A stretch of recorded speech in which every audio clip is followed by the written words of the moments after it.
Hey guys, this is Eric Broadus back again with another video, and today I want to share with you a topic. This is a true statement. You know what I'm saying? And it definitely involves dishonesty. But the name of this video is called "The Day I Forged My Report Card."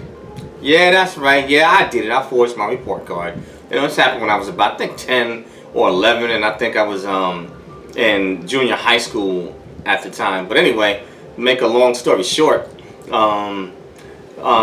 what happened is that I had made the honor class in 6th grade. So, in the glee club, all the different bennies that come with being an honor student. And so what happened is that at the time, the school I went to, you had a total of 6 marking periods, and the 3rd and the 6th were the most important one. They were the important two. Those 2 grades, those right there, decide whether or not you graduate or you move on to the next grade. So, make a long story short, in this case, I had failed 4 major subjects. I had failed math, I failed science, I think it was English, and I forgot what the other subject was, but they were 4 majors that you needed in order to keep your grades up and to advance to the next level. And so my mother had this rule. She was a big baseball fan, and so I'm going to tell you exactly how she would tell me and my sister. She said, you get 1, 2, and 3 strikes, you're out. So it's like, take me out to the ball game, take me out to the crowd. Yeah. Well, let me tell you what Dummy did. Anyway, so I make the honor class, and a buddy of mine, I figured I could do what he could do, because he could fail subjects, and his moms or his parents would just sign a report card, and he was good, didn't get no whipping or nothing. And so what happened is that, I'm sloughing off, not doing my homework assignments, and at this time, my mom had cut me a lot of slack, so sometimes there's, we can get a little bit lazy if our parents cut us a break and let us kind of run independent. And so, I'm sloughing off class, not doing my homework assignments, not studying. And so what happened is I get the report card and open it up. I was like, oh man, dun dun dun. Failed 4 major subjects because I was not. Oh, matter of fact, the 4th one was I believe it was languages. I think I was taking French at the time. But so I failed 4 of them, and back then I'm talking about they used to write it in big red ink, so it was unmistakable. So I brought the report card home, and so and my mom knew what time it was, knew, hey, everybody's kids getting their report card. So I gave her the report card, and then I ran to the other side of the living room. And so what happened, she gets ready to put her glasses on, and so she puts them on, and the first thing them eyes would just roll, she give you the Popeye, or either she gonna roll her eyes, she gonna look up, saying at you, and so what she did, she said, this report card, it better be good. I was like, man, that's like, it sounds like when E.F. Hutton speaks, everybody listens. So she opens up the report card, she get the glasses on, and when the glasses slid down her nose, and I'm talking about, I felt like the kid in a Frosted Mini Wheats commercial, how they start off as an adult, and then what happens, they shrink and get smaller, and then clothes are too big for them. And so she looked at the report card, and she looked up at me, like this. She said, what do you call these kind of grades? And so I don't know, I just gave her some lame excuse. I was like, well, and I think I tried to push it off on the teacher, blah, blah, blah. And so this was one of those few times that my mom had actually cut me some slack. She was like, all right, she said, and she was like, all right, do better, what I'm saying, next period, so here we go again, what I'm saying. The next grading period, ask me what I did. What did Dummy do? Yes, I made the same mistake again. I was still sloughing. I was like partying like, oh yeah, partying like it's 1999. It's like, hey, the eagle flies on Friday. And I was like, yeah. until I failed the same 4 classes again. And so this time, so I bring the report card home, and I was like, ooh, oh, I felt like Granddad on the Boondocks. I was like, ooh, this is uncomfortable, And so bring the report card home, Mom's in the bedroom. She was like, this report card better be good, because when E.F. Hutton speaks, everybody listens. So she looks at it again, and she looked at me. Her eyes looked at the report card, looked up at me. She said, what type of grades you call this? I had another lame excuse. She said, all right. She said, strike number 2. She said, that's your second strike. She said, you got 1 more left. Ding, hello McFly, ding to the gong, And you would think that after having the several warnings that I would get the message, but ask me what I did, So what did you do, Eric? Well, let me tell you what Dummy did, I failed again. And what happened is that I got behind in my homework assignments and stuff like that, hadn't been studying, and I was trying to hurry up, trying to do extra credit assignments, anything to try to catch up. But what happened, I got behind the power curve. And so here we go. So when I got the report card, I was like, oh man, I failed, the same 4 subjects again. And I was like, I cannot take this report card home, And so when I got that report card, I seen the red ink. And what happened, I panicked and I got desperate. And I started trying to come up with different types of scams. Like, man, how am I going to get this report card, back to school? I thought about forging my mom's signature. I was like, nah.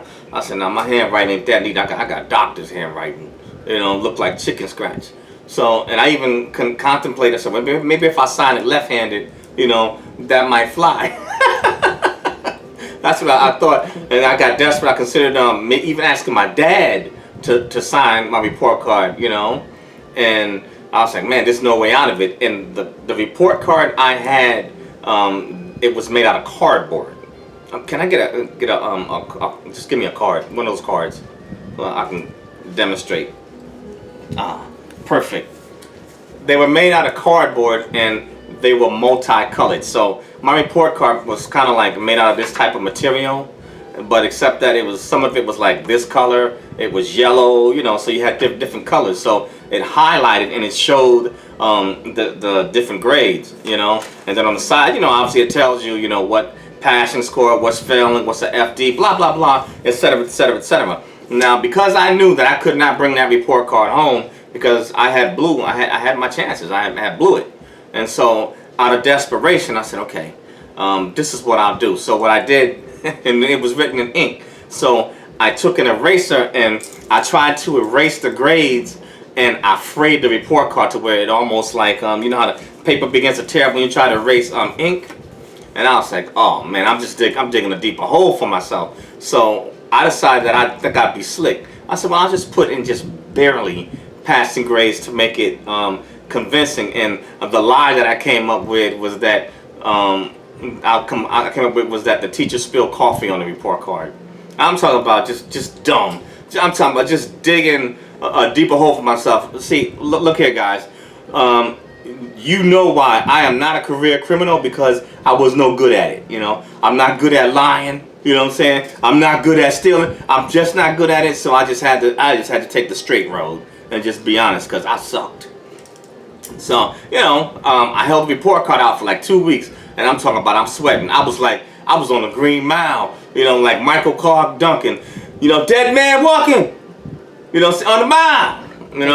Walking the mile. But yeah, and so what happened is that my mom's best friends, had neighbors, and so the neighbor's daughter was the one that had snitched me out, and my mom kept wondering. It's like, hey, it's been 2 weeks already. Why does all the other kids and anybody else gave their parents report cards, and where's his at? And so I kept trying to stall for time, and so 2 weeks went by, and finally what happened is that I beat my mother to the mailbox 2 times when the school was sending a letter. Hey, we need the report card back, blah, blah, blah, etc., etc., if you need more time, etc. And so I beat her there twice, and then on Friday, she got the 3rd and final letter. I'm talking about, you talking about a long weekend. I was like, man, whew, I better hang out and have all the fun I can and make this weekend good. I said, because come Monday morning, I said, it's going to be a showdown. You know, and so my mom gets the letter and she reads it, and so she started putting pressure on me. She said, I want that report card. I want to see that report card. And it didn't help that the neighbor's daughter had told her, oh no, Miss Marianne, we got our report cards 2 weeks ago. And I was like, really? You know what I'm saying? So you going to snitch me out? You know, but hey, it's all good. And I'm hoping that she's going to watch this video. She should get a good laugh out of it. But yeah, she snitched me out. You know what I'm saying? So it's cool. But at the time, my mom was actually believing me, until she showed the report card to her friends, and they said, you know, Mary, it don't look like nobody spilled coffee on that report card. It looked like somebody forged it and changed those grades. And so the heat was on, and so my mom pressured me the entire week. She said, I'm gonna ask you again. She said, did you forge this report card? And I was like, hey, you know, I can't take it. I can't take the whipping. I was like, I can't stand the pain. And so I was like, I was like, nope. And I was like, I'm going down with the ship. You know what I'm saying? I'm talking about the ship was going down like the Titanic, and I was steadily sinking with it. You know? And so she pressured me all week until the point where I was like, gosh, that's like, man, would she just please get off my back? Just please, hopefully she can sign it. But no, she decided that she's gonna go up to the school, and I was just like, oh. I was like, my goose is cooked. So I made sure that weekend I enjoyed myself. I was watching Saturday cartoons. I mean, eating all desserts and snacks I want. I mean, I was doing it. I was like, yeah, I was doing it big. Because I knew come Monday morning, D-Day. So Monday morning comes. Dun, dun, dun. Anyway, my mom was old school. And so what happened, you had my teachers there, the whole staff. And I mean, she gave the whole staff all the way up to the principal that work on my behalf. And I even tried to get like one of my the guy I was sloughing off with. He came in and even tried to lie for me, and it was just like it was a done deal. What happened is that they couldn't no longer deal with my mom giving them that work. So what they finally did, they pulled out the records, you know, and they were kind of pissed off because they were, you know, the staff and my mom, they're going at it back and forth. So they said, okay, Mrs. Broad, it's fine. So what they did when they pulled the records out, bam, this is what he did in this class. Bam, this is what he did here. Bam, you know, here's his quiz, his test scores. Bam, here's the homework assignments that he missed, that he never turned in. And so what happened is that, remember I told you that I felt like the adult in that Frosted Mini Wheats commercial when they shrunk? Well, when my mom had went to back and defended me, she had made a fool out of herself defending me because she believed me, you know. And so when she realized, when the records went down, they had the receipts. And when she realized that I lied, she turned, and that's the first time I ever got busted in like any major lie. And she looked, you lied to me, and I was just like, uh-oh. It was like shrinking down like Tom and Jerry. And so after that, you know, my mom, you know, reasoned with them, and it was a long way home.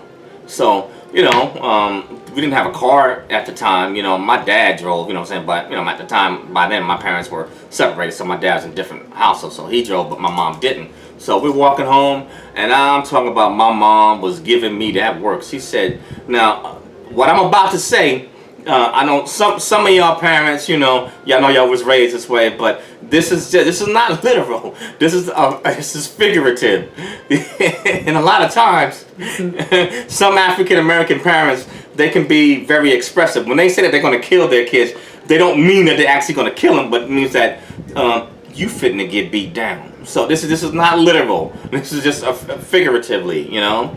But so she said, you embarrass me. She said, when I get you home, she said, I'm going to kill you. She said, what did I tell you? You know, so she steadily lectured me, and I was just like, oh, man. I was like, man, I was almost praying, like, please let me get hit by a car, you know, or please let me go to juvie or something, because I do not want to go home with this woman. It's like, no way. Anyway, so, you know, we get to the apartment. Mom, click, click, you know, opens up the door. And so I'm talking about my adrenaline is racing, you know what I'm saying, at a mile a minute, because my body is preparing, you know what I'm saying, for impact. I'm bracing for impact to get beat down, because I'm talking about I screwed up royally. And my mom, I'm talking about, she was hot. She was pissed.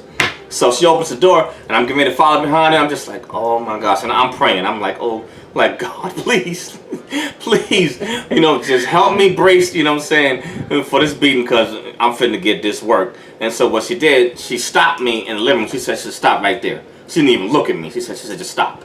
And so I froze, She said, don't come any further. She said, you come past this kitchen table. She said, right now, she told me, she said, I swear, she said, I will kill you if I put my hands on you. So, I stopped. And so they're in the kitchen, and I did not go past the kitchen table. I'm froze. I'm froze like a spider, that's been busted, about to be swatted. And so she says, I'm going to give you a choice. She said, you got a choice. She said, you can either take the whipping, and I was like, no, we take option two, Or, she said, your second option, she said, you can take punishment. I said, punishment? I took the punishment because it's like, at least, whatever she finna throw at me, I said, I will live to see another day, and I will have some skin on my behind, because if she had put her hands on me, I'm talking about, what you see right now, you probably would be nothing but a skeleton with a baseball cap on, But so she said, all right. She said, this is what you're gonna get, for lying to me and humiliate me, make a fool out of me. She said, 6 months, no TV. 6 months. I could not watch TV, and she told me it wasn't an option. She said, you better, had to get those grades up, Then to add to that, how you got your siblings, your siblings is always got to throw their 2 cents in when it's not their turn on the block. And so my sister comes up to me afterwards. She'd been like, ooh, Eric, if I was you, I'd have taken the whooping. And I looked at her, I said, is you crazy? I said, no way. But then on top of that, during the 6-month period that I was on punishment, my mom made it a point to go around to all her neighbors. She told all my friends, she told all her friends, she told all the kids. She told everybody on the block, oh, guess what my son's gonna be? Oh, when he grows up, my son is gonna be a bank forger. He's gonna be an embezzler. He's gonna be a thief, because he's a liar. And so after a while, she telling my family members, and everybody's cracking up laughing. Oh, Mary, you so crazy. She kept on telling them. And after a while, she seen me get tired and start rolling my eyes. She was like, yeah, she said, roll your eyes again. She said, you can get that beat, and I pulled you right off punishment. And it was like, nope, I'm cool. I'm good. But what the point is that, I had, instead of being honest and upfront, I had told a lie. And my mom, put everything on the line, believing in me, even going against the staff, that had the receipts. They had to drop on me, But yeah, so I got 6 months. No TV, and she told me, she said, I don't care where you go on this planet, if I get an inkling, if I get an inkling that you was watching some TV, I'ma beat your fill in the blanks. But I say that because it taught me a good lesson. When she humiliated me and told my dirt, told what I'd done, I learned, how she felt, because by me lying like that, and she went up, against the grain on my behalf, trying to defend me, it made her, feel small. So I got to taste my own medicine, of what it feels like, to be humiliated and to be made to look. I made her look like a total idiot. She had every right, to skin my hide, but thank God, that her logic, kicked in, to not, put her hands on me, because I'm telling you, right now, I probably would have been a mural, or probably like a poster, on the cover of Sports Illustrated. But anyway, moral of the story, guys, and if there's any young ones watching this one, be honest, don't lie, to people, and don't lie to your parents. Keep your integrity. I was always taught that trust is hard to be gained, but it can be lost so easily. And my father always taught me that your word is your bond, so keep it. Keep your word. If you tell somebody that you're going to do something, make sure you do it. Because even if people seem like they don't pay it no mind, like it's no big deal. If you promise them something, make sure you always do it. People need to know that they can count on you and that you are a person of integrity, because when you lack integrity, that speaks against your character. And it's better to have a good name and good character is better than having all the riches in the world. People need to know that that they can count on you, and that when you tell them something, that you're telling them the truth. But that was it was a really hard lesson for me to learn, because I thought I was good for the first month, but after about the second month, my sister, my mom, I'm up there, had like a badge pen trying to be slick with the TV to my back, and I got the badge pen trying to look at some cartoons on Saturday mornings, but it got kind of hard. I couldn't watch the TV shows. My mom, my sister in there snacking, kick back. And here I am, I'm standing like a dunce, facing the wall, but couldn't watch no TV. And even, I said, my mom had me so shook that even when I went to my dad's and other people, they said, we ain't gonna tell on you. I was like, no. I was like, my mom said I cannot watch any TV. But anyway, guys, the bottom line is, keep your integrity and don't lie to people. Trust it's hard to gain, but it don't take much to lose it. People need to know that you are a person of your word. That's all I got for today. Name of the video again is The Day I Forged My Report Card. Please like the video, unlike the video, share it. Please subscribe to my channel. And for those that already subscribed, if you haven't already, please tap the bell. If you plan on subscribing, when you subscribe, please tap the bell so you can get future videos or any other podcasts that are coming out. Thanks, guys, for your time. And remember the moral of the story. Keep your integrity. Peace.